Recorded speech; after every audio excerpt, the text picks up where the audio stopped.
Hello and welcome to the Your Financial Planning Maestro podcast. This podcast is aimed at financial advice professionals all around the world, but particularly in the UK, where we follow the journey of many hundreds of individual paraplanners, investment managers and financial advisors in becoming financial planning professionals and gaining their international certified financial planner license. We will be talking to a number of individuals about their journey to become CFP professionals and touching on other aspects of the profession along the way. I hope that you enjoy our podcast. Hello and welcome. I'm Jackie Lockie, your financial planning maestro. And in today's podcast, we are talking about all things to do with the emotions and critical thinking and how we ask better questions of our clients and all subjects around that particular area. And to that note, I have got a very special guest today, and that is Emma Boardwell, who is Director at Emotional Finance. Hello, Emma. Hi, exciting to be here. Thank you for coming on. We have lots to talk about, but before we get into all of this about the emotional aspects of, giving financial planning advice and everything that we're going to delve into it in detail in a moment. But for the benefit of our regular listeners who perhaps haven't met you before, could you give us a quick whirlwind description of how you got into the financial planning profession, please? Sure. So my background is actually in psychotherapy. I worked as a psychotherapist for many years and loved my job. During the pandemic, actually, I bought my adult son a book, and it was called How to Manage Your Money Like an Effing Grown-Up. And of course, he didn't read the book because nobody reads books your mum buys you. But I read it and I was just absolutely captivated. I read it from cover to cover. And I was really just so interested in what it said and how it made me feel. I'd always felt a bit stupid around my finances. And after I read that book, I felt kind of empowered and I felt like I had lots more clarity, and it made me want to know more. And so I started looking for more, and basically more and more ended up with me doing a level 4 diploma in financial advice. And so that was my entry into the profession. Wow. That's fantastic. It's funny, isn't it, how fate deals us these hands from time to time. Absolutely. Tell us how did you come to specialise in the emotional side of the financial advice?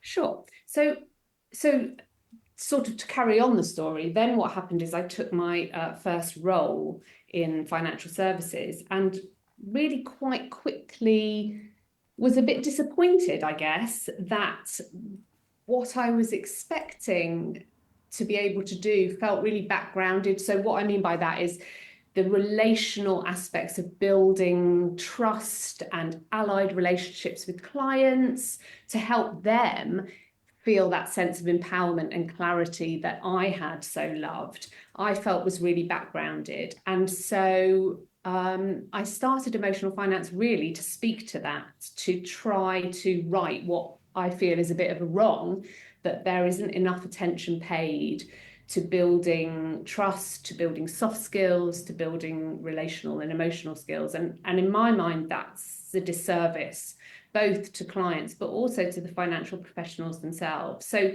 that was my motivation for founding Emotional Finance. And do you think that, because thinking about what you were just saying there, I think that maybe from a personal perspective, that some of the reasons why advisors kind of stick to the numbers essentially, do you think that it's because of past mis-selling scandals? Because there's sales is kind of a dirty word in the financial planning profession, isn't it? And we think that we do have to sell our services as financial planners and paraplanners in a business, but maybe there's this legacy of trust being broken because people have basically flogged products and run in the past. Would you agree with that? Do you think there's more to it about why we don't work harder with clients to build that trust?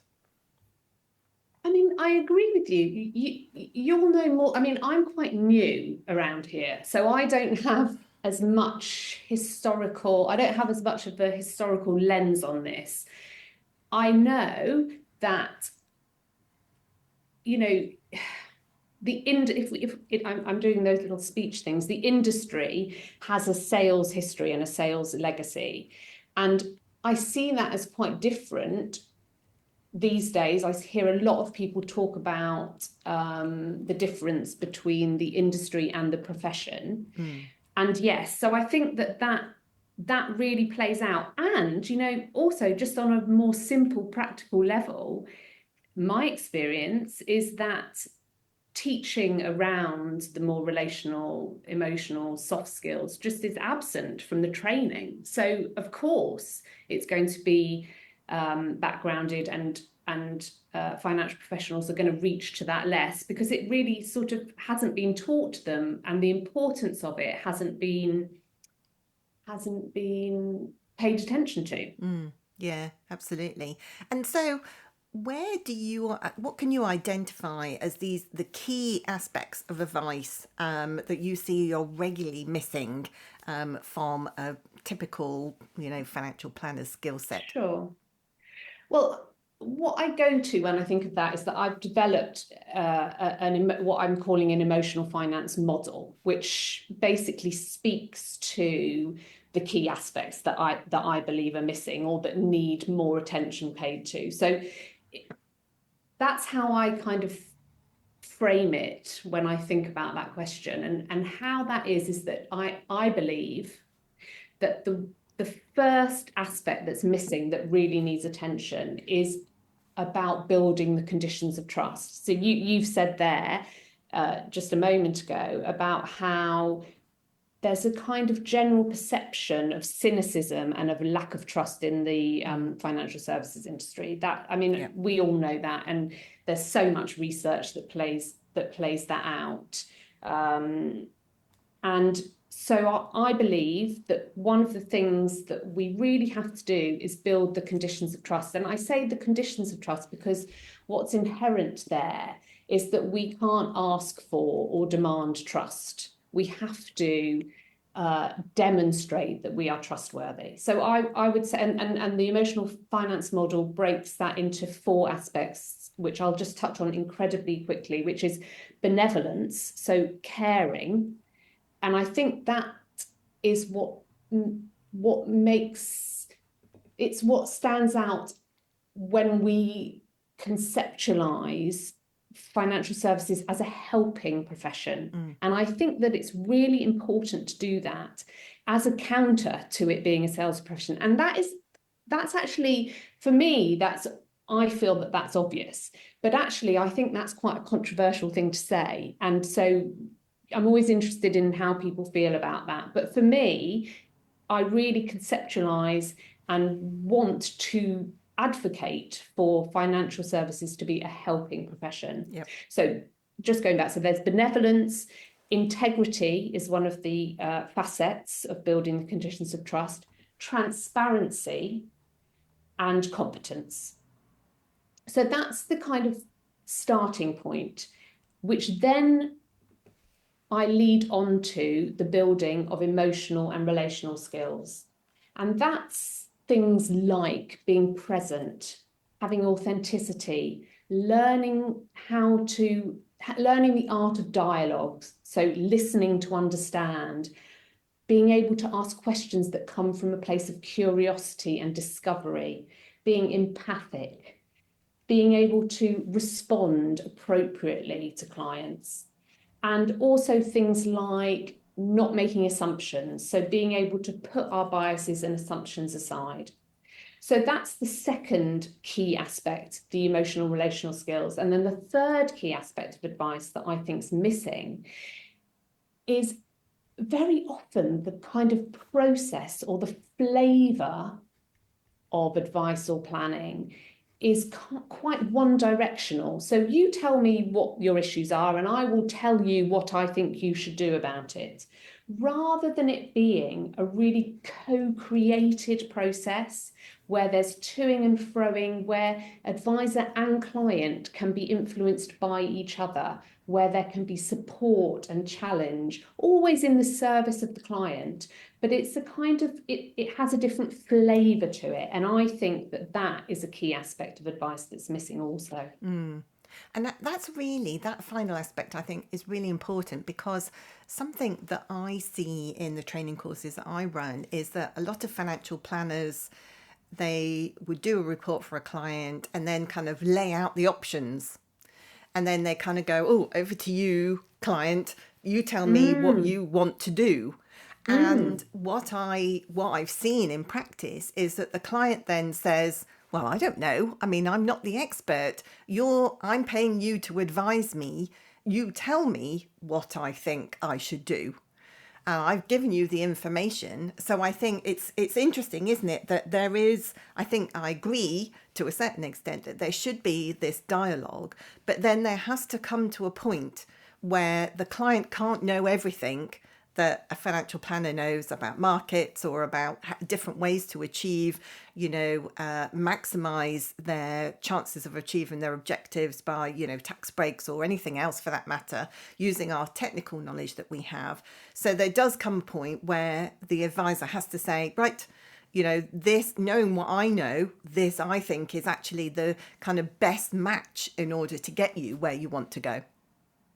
100%, I agree. And I guess what I'm talking about is that if we have a co-created process where we're influencing each other, you will get to that point of being able to give your technical advice based on a much deeper shared understanding. In reality, you're probably going to be able to discard some of the options that you might have given before you get to the point of making recommendations, because you already, through the conversation that you've had, will have worked out together that isn't so appropriate. And then you've got a shared understanding, and clients are so much more likely to be able to trust and follow through your advice, because it will feel aligned with them, because the whole process has been one of mutual discovery that, of course, ends with your technical expertise. Yes. And one of the other aspects that you mentioned there was about, the kind of language that we use. One of the examples that I see fairly regularly is that a lot of financial planners don't actually use the language that clients use when they're telling us about a problem. So a client might say, for example, I'm really worried what would happen if my partner passed away suddenly or something like that. And what I tend to see in financial planning reports is phrases along the lines of, you need protection policies, or not that they're worried about something, but actually that they already, it's like the financial planner has the solution already and is kind of, come out of his man cave and kind of gone, yeah, I know already what you're asking me. What you're asking me is, do you need protection policies? But actually what the client is saying is, I'm worried about something. That doesn't necessarily lead on to needing protection policies. And I know that my husband tells this story about a friend of his who was traveling in America, and he went to have breakfast at this motel, and he went to the restaurant and he said, well, I would like the all-star breakfast, but I don't like mushrooms and I don't like hash browns and I don't like tomatoes. So please, can you leave those off? And they said to him, oh, well, you don't want the all-star breakfast then? And he said, no, I want the all-star breakfast, but I don't want this and I don't want that and I don't want the other. And they were like, well, we can't do that. We can only do the all-star breakfast. And it was just like, ooh. But, it's one of those things, isn't it? I think that we have to really that's where your point about being able to listen to understand rather than anticipating what a client might say, and therefore it can easily turn into that tick box exercise that, you know, I'm worried about something equals, oh, I need to see whether you need any insurance policies for that. 100%. And I guess what I'm thinking there is that you know, it's not easy, especially when you're starting out offering advice. You've, in some ways, I think the financial professionals are kind of taught to act in that way, that here's the problem and here are the range of solutions. And in a way, what we're doing is asking for something a bit different. It's got a bit more nuance to it. And so really, you need to kind of lean into a little bit more uncertainty. Allow yourself to be a little bit less rigid and a little bit more of an expert, because what you're opening up is the possibility of being influenced by your client as well. Right, so you're listening to understand rather than listening to solve the problem, or listening to be right, or listening to find the square peg for the square hole. What we're doing is we're being curious. What shape is that hole? What shape is this peg? Yes. And what do you see as the impact of us if we carry on as we are, essentially? You know, basically we are listening to solve a problem. I think, you know, the majority of people listening to this are probably going to go, yep, that's me, me included. So what's the long-term impact, both on ourselves, our business perhaps, but also on our clients, of continuing the way that we are? Yeah. I'll just backtrack a little bit first to speak to what you've said there about being concerned that, and I think we always all worry that we might be doing it wrong. And in some ways that's that's an uncomfortable place to be, but it's far better than always being certain that you're right. And so in many ways it's uncomfortable but important. And this is a matter of degree. It's not like kind of a rigid black or white, right or wrong. Even if you have an intention to begin to listen to understand a bit more, that will have a really big impact. So I suppose why I say that is that it would be awful if people listened to this and then felt like they needed to tell themselves off or be a bit despairing that they've done it all wrong. I don't think that's the case. I think we're talking about leaning into this a bit more for the benefit of your clients, but also for yourself.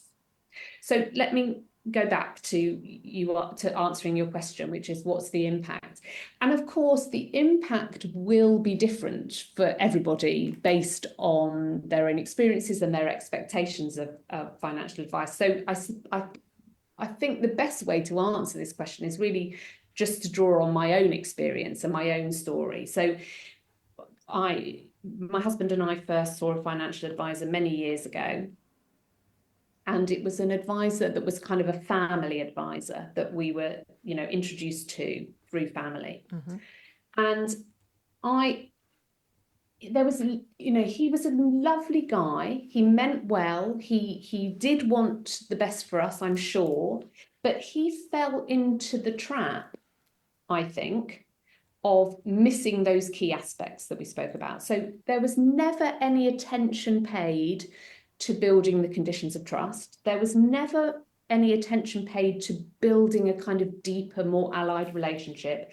And the advice was very one-directional, like we've talked about. And what the impact of that for us was that I felt stupid. He used a lot of language and jargon I didn't understand. And when I tried to understand, I didn't really feel very attended to. It didn't feel like he was using my language. Yep. He was using his language, and the expectation was for me to understand his language. I felt no sense that we were allied, that he was really trying to understand where we were coming from and to find a solution that fitted us. So I felt disempowered. I felt disengaged. I probably didn't follow through on things that we discussed in meetings because it didn't kind of land well. It didn't land in my bones in a way that, oh yeah, I know why I'm doing this and therefore this is what I'll do. Yeah. And so it also meant that we didn't really have much of a relationship. And that meant that I didn't have any loyalty to him, didn't recommend him to anybody. I had a vague sense of dissatisfaction, but I didn't quite know what to do with it. And so there were so many opportunities missed, both for him and for us. And I think that's the impact. Yes. But I think there's if we do more of this and we become, essentially what we're saying is that we all need to become a little bit more self-aware of our behavior and the impact that we have on others. But what happens if we don't have that trust and we don't build that trust? Because we can, as a little story I'll tell you about what happened to me was, we saw a financial planner, my husband and I as well, and he was a very kind person. And after a few minutes of our annual meeting, he launched straight into the emotional finance questions, the George Kinder 7 stages of money maturity. I'm sure you're very familiar with. And when we got down to the, if you only had 12 months left to live, what would you do differently kind of question, I said, no, I'm not answering that one.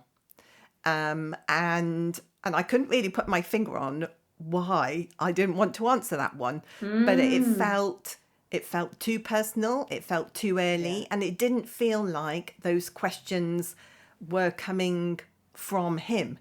It felt like he was reading it from a book. So there is this danger, isn't it, that as we learn more, we have to, if we take on more questions and we think, right, okay, I need to kind of, look at the ways that I can improve my relationships with clients, maybe start off with client meetings or something like that. How do I conduct a client meeting? The sorts of questions that I might ask. But actually, how you build up to that is that establishing trust is the most vital bit, because otherwise all of those questions are hollow, aren't they? 100%. So that's why in the emotional finance work I do, we build the conditions of trust first, because I've encountered the issue that you're talking about so many times that there's this kind of and it's great, it's marvelous that there's an interest in asking the questions to get to what the next layer of the onion, or however we want to think about it, that there are questions being asked which help financial professionals understand the motivations, the goals, the objectives of clients. Of course, that's a marvelous thing.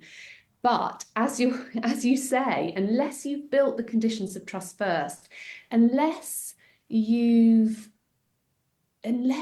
shown why you're asking those questions and what you're doing with the answers, it can often feel like an interrogation or a grilling. And it's so one-directional. It's like digging for answers rather than a gentle exploration, a co-creation. When we have good conversations with people, it's to-y and fro-y, isn't it? Yes. There's an undulating that goes on between them. And I think the questions in and of themselves are important, but so is the way that they're asked. And if what it comes down to, I think, is that often financial professionals are working too hard. And it sounds like he had learnt the questions to ask and he was a bit gung-ho with it, without being curious about how it was landing with you and why he was asking them. Yes. It's really interesting, isn't it? And how different people react in different ways, depending on how you've built that level of trust, don't they? Say more, what do you mean?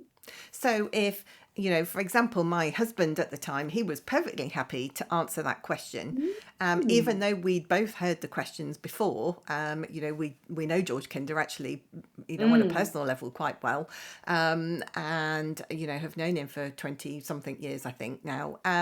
It's not like those questions were a surprise, but I think some people, like, he took it on and went, yeah, okay, I know why he's asking it me, and therefore I'm going to respond. Whereas for me, it kind of cut deeper, Yeah. and to the point where I was like, nope, I'm not doing it. Whereas Yeah. I know Yeah. this question, I've asked it of other people.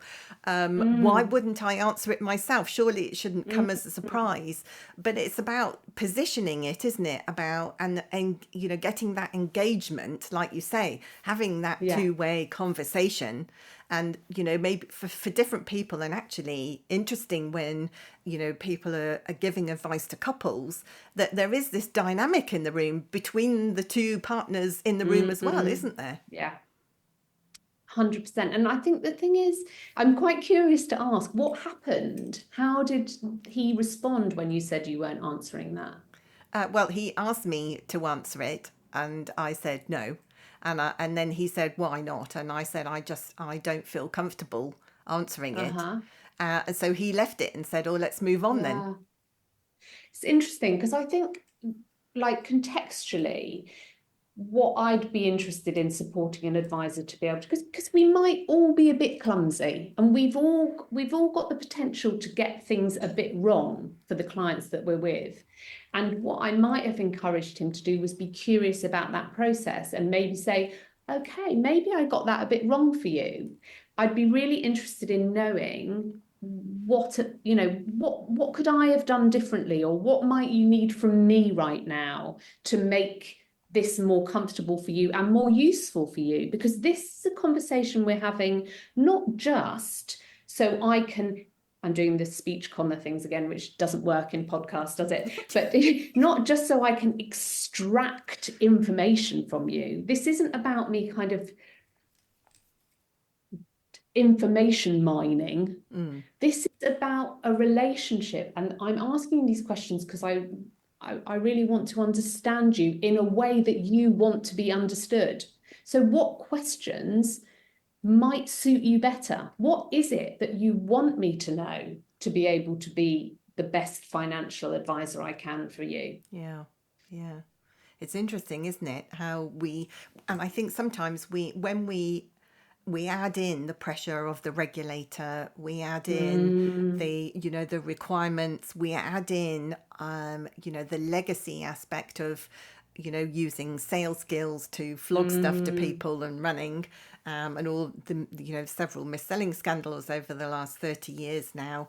And when you come out with all of that, you end up coming out of the wash basically saying, I need to fix a problem, so I have to define a problem, and then I can fix it. But I can remember in the early 2000s at the Institute of Financial Planning, we used to define globally the profession of financial planning as something along the lines of helping clients achieve their dreams and objectives, that by bringing together the art of the conversation and the science of the number crunching in order to help them achieve those goals. So that the number crunching, I think, has become, maybe because of all those aspects, come to the fore, and perhaps the most important, as being seen as the most important, I think, at the moment, rather than and actually document it and proving it is the most important aspect, rather than really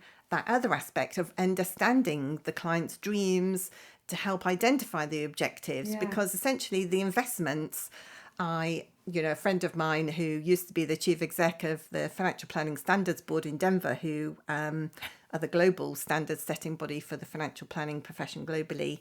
And he said to me a few years ago now that we were talking about these two aspects coming together. And I said to him, well, I see the investment side of financial planning as basically the engine of a car, and that the car is taking you on a journey for wherever you want to go as the client. And he said to me, yes, but Jackie, but a financial planner is like having a sat nav to help you. There are different routes to get to where you want to go. And the financial planner is there to take on board, what's in the engine, but also about where you want to be taken, where you want to be driven.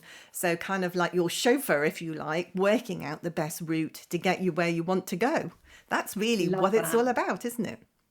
Absolutely. And I would add to that that sometimes we don't know where we want to go. No. And so there's an extra part of that, which is about exploring that together. Because sometimes people don't know what they want as clients. They might have some vague ideas. And I think often, or maybe not often, sometimes when those kind of interrogatory questions are asked that can feel interrogatory, sometimes clients answer too quickly. They're trying to be good clients. They're trying to know the answers because they somehow interpret that if I don't know the answers to these questions, we won't work well together. I won't get what I need. And so they prematurely answer the questions. And that leads to problems further down the line, because then that's not the true alignment, and you're less likely to get follow through and action because it doesn't quite sit quite right, because it was too quickly grasped upon. Does that make sense? Yes, absolutely. So looking at what steps could financial planners take today to start improving their skills in this area?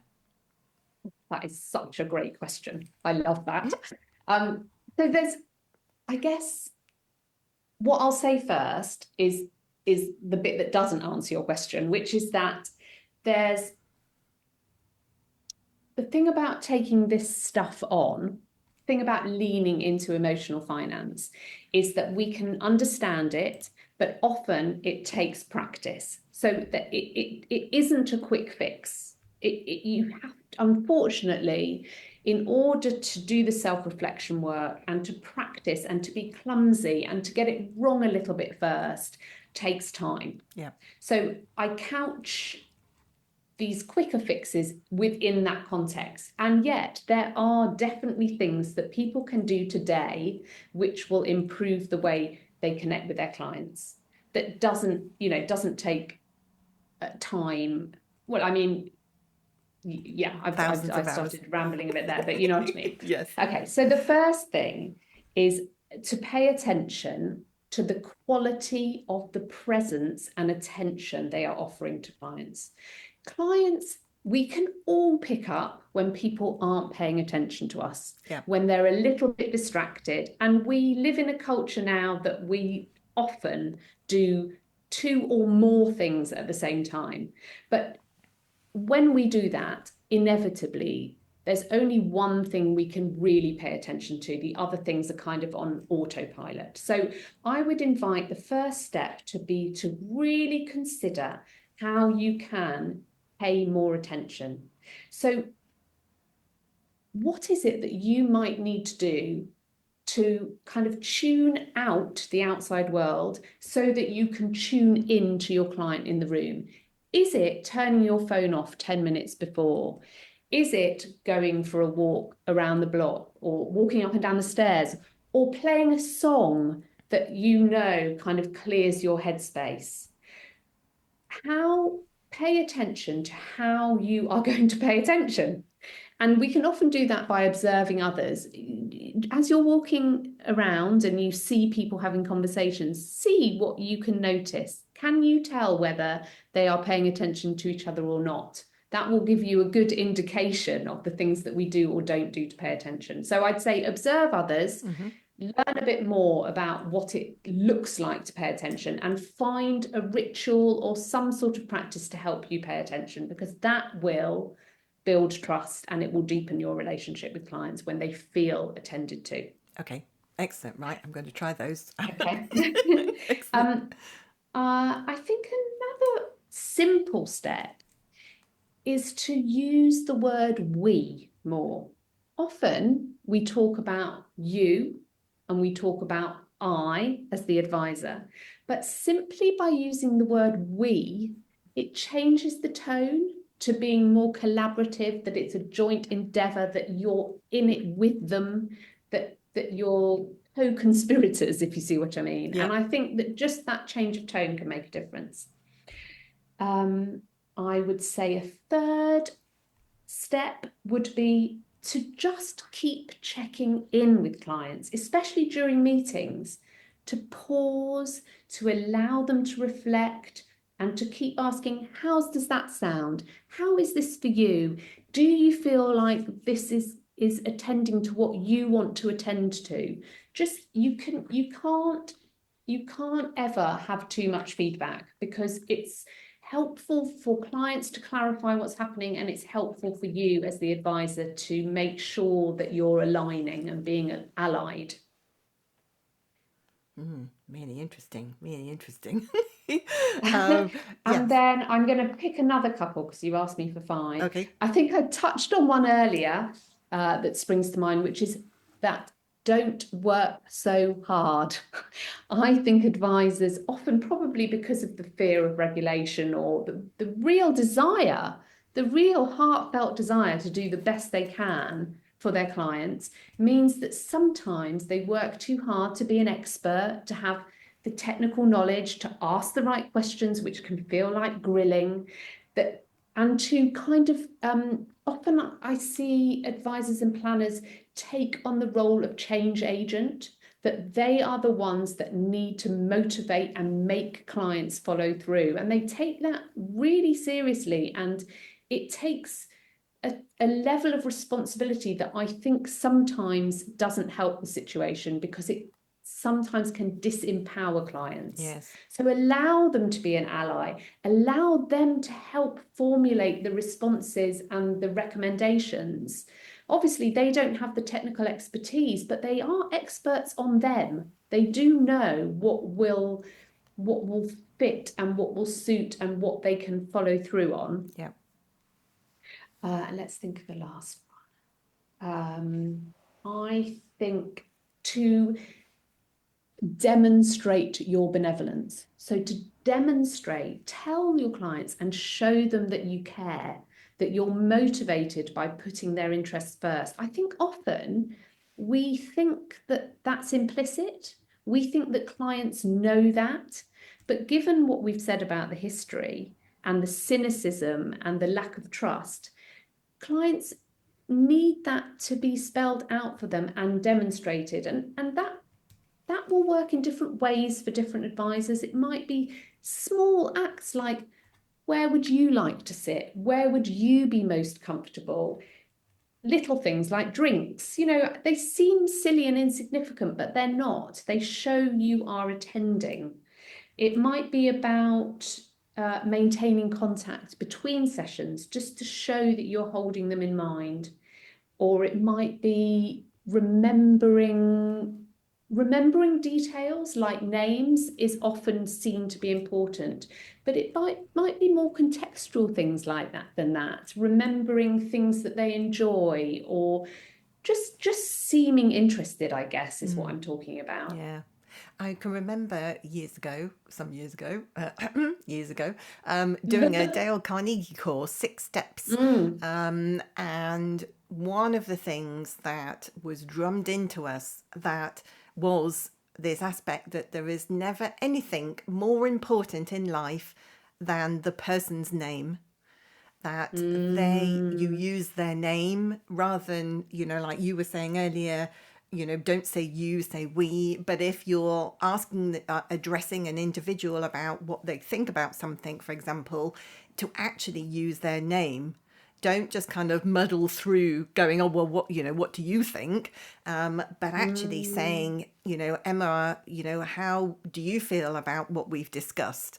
And being specific, because the person's name is actually the most important thing to them than anything else, actually. And that's interesting. Yeah. I mean, sorry, did I interrupt? No, carry on. I get that, and I think that names are important, and I think sometimes some people are just a bit rubbish at remembering names, and I think that that's just the way that our brains work. Some people are better with names, some people are better with faces. So I agree, it's really important to know that you've had an impact, that you matter, that somebody has taken the time and the care to recognize you and want to understand you. And that can be through a name. But but I think there also needs to be a way to address that if that's something that you find difficult. Is there another way you can be transparent, say, I'm so sorry. I remember so much about you, and I felt really impacted by our last meeting when this, and this happened. And I can't believe it. It's so embarrassing, but I can't remember your name. So it's okay to not have, I believe, to not have to know the name if that's something you struggle with. But what is really important, and I think this is the premise of what you're saying, is to show that you've paid attention and you've noticed them and that they are important. Yes, yes, absolutely. And so, there are our listeners fall into two broad groups. One who are a little bit long in the tooth, who we've given lots of tips to improve how they engage with their clients. But for those who are starting out in the profession or perhaps transferring from another profession, what tips would you give to each of those two groups about how they could do more of this, perhaps in their daily lives? I think it's about an approach and a willingness to reflect and look at ourselves and how we are with clients. So I think it's about being willing to take feedback and to practice. I think those are the ways that we will improve our relational skills and our emotional skills. And I think that can be done in so many different ways. Like, in an ideal world, we would get feedback and support. So, for example, you might want to record your sessions, either role play sessions if you're early on in your career, or often people are using AI and recording their client sessions these days, aren't they? And then it's awkward and it's difficult, but watch those sessions. Yes. And more importantly, but I think one really key thing to do sometimes is turn the sound off. Watch the session, watch how you pay attention, watch for the kind of flavor of the meeting, and you'll often get lots of sense of how you're doing with that. So I think it's about being curious, being open, and looking for feedback. And there are shortcuts to that. So some of the work that I do sometimes is I will do the analysis of the session, and I'll be able to see from that the strengths and the weaknesses, and we'll identify the things that we might work on that would overcome those. Or you could do it with a friend or a peer. I think it's more, and like the other day I was working with someone, and a starting point was to do it with a TV show. So you watch a TV show and pause it and see if you can ask a question, or if you can summarize and reflect what's just happened from a kind of empathic point of view. So you don't need a real life person to do it with. Start wherever you can. You're just starting with a curiosity and an interest and a willingness to reflect. Yes. And I think you mentioned new and old. So I actually think that sometimes the people that have been in the profession longer, it's more of a challenge, because often what we're asking them to do is to unlearn bad habits and to be vulnerable and to be beginners in a way that they haven't been beginners for a while. Yeah. Yeah. And I think also this aspect of asking for feedback, I mean, there's a skill to that, isn't there? Because, I mean, I have asked for feedback for many years, Emma, and I can tell you that sometimes it feels like I've been punched in the face. And frankly, I would rather not ask for feedback from some people. Even, things like how you position when you're going to ask for feedback, what you say, but also your own resilience about you can't control necessarily what feedback you're going to receive, but you can control how you respond to it, can't you? Yes, and you can control who you ask for feedback. You can be very clear about the feedback you want. So whenever I give feedback, or whenever in groups we feedback to each other, one of the sort of most important things is to always start with an I statement. So not to kind of point your finger and you did this, but to talk about how you responded. I wondered when you said that whether, or do you see what I mean? Rather than to be kind of pointy fingered about it, Yes. but to take responsibility for your part in the feedback too. The other thing to say when we think about sort of newer advisors and older advisors or more experienced advisors is that really we're talking about the same principles that apply. So I run two programs, one which is called Client Ready, which is very much towards the younger, newer trainee professionals, and that is a lot about building confidence and having the opportunity to practice in a safe environment where the clumsiness is kind of expected and supported. And really the content and the practical work in the Client Ready program, as opposed to the Client Alchemy program, which is for more experienced professionals, isn't that different, but it's just the nuance and, as I say, about unlearning old habits. And so often it's even though they should in inverted commas again be more skilled, actually they often need a bit more support. Yes. And because I guess many of us haven't felt vulnerable like that in many years, so of us, many decades. But anyway, enough of that. But yes, it can be a long period of time, and you position yourself, as particularly if you're running your own firm, you have other planners and paraplanners and admin staff working with you and things like that. You're kind of positioning yourself as the kind of boss who knows it all, aren't you, in a way?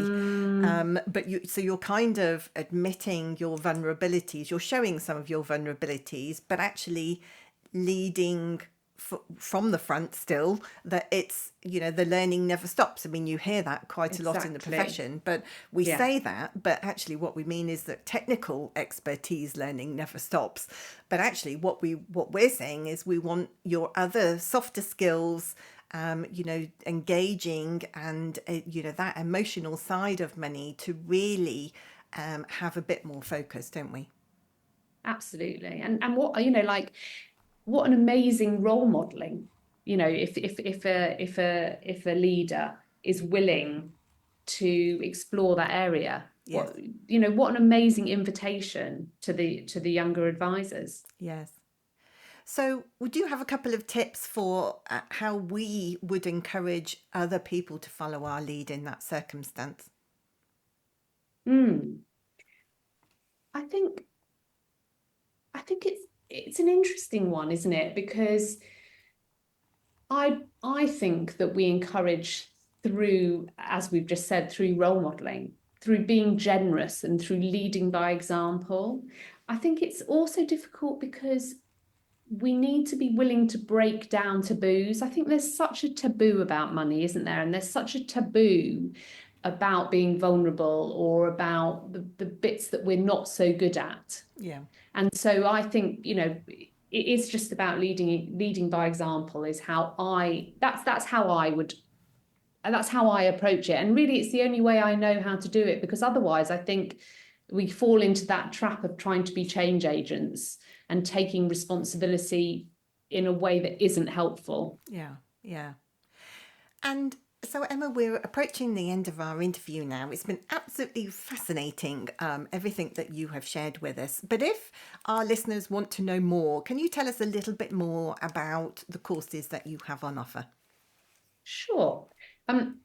I guess the first thing I'd say in answering that is that in the same way that I encourage financial professionals not to be too rigid or prescriptive about the way that they engage with and approach their own clients, that's something that I hold really dear in my own practice at Emotional Finance, is that I do have some more sort of off the peg training that I offer, but I would always encourage anybody who's interested in developing these skills to get in touch, because I'm very, very keen to meet everybody where they're at. And there's so many different ways that we can work, and ways that probably I haven't even thought of yet. So I really want to remain open-minded and exploratory about the best way to support people. I really, that feels important to me. And I mentioned already earlier that I run a program called Client Ready, which is a kind of comprehensive soft skills program, which teaches conceptually and theoretically, but really is very much leans towards the practical, towards feedback, to getting support, so that at the end, participants feel client ready. It's in the name, is in the title, that they feel ready and confident, and they can trust themselves to take that forward. And then, as I said, the program isn't too dissimilar to the Client Alchemy program, which is a little bit more about finding your own authenticity, doing that work, but at a slightly deeper level, so that you build loyalty and so that you build referrals, and it's more about growth than it is about actually building those initial skills. And then I work with people in all sorts of different ways. As I said, I work by offering my relational lens on their client work through outsourcing, I guess, by sending me your work for me to report on, and then work together to overcome any obstacles, as well as kind of workshops and consultancy. But mainly, I guess what I'm saying is, if you're at all interested, get in touch. We'll find a way that works for you. Yeah. Okay, fantastic. And I will put I'll put all your contact details in the show notes of the podcast for everybody to be able to access. It's been an absolute pleasure to talk to you today. Thanks so much for joining me, Emma. Oh, thank you. I've really enjoyed it. It's really interesting, isn't it, to listen to different people who have different experiences of gaining their Certified Financial Planner certification, or maybe developing the financial planning profession at large. If you know anybody who you think might be interested in listening to any of these podcasts, then please do pass on our details. That's it from me. I hope you've enjoyed today's episode. See you again soon. Bye for now.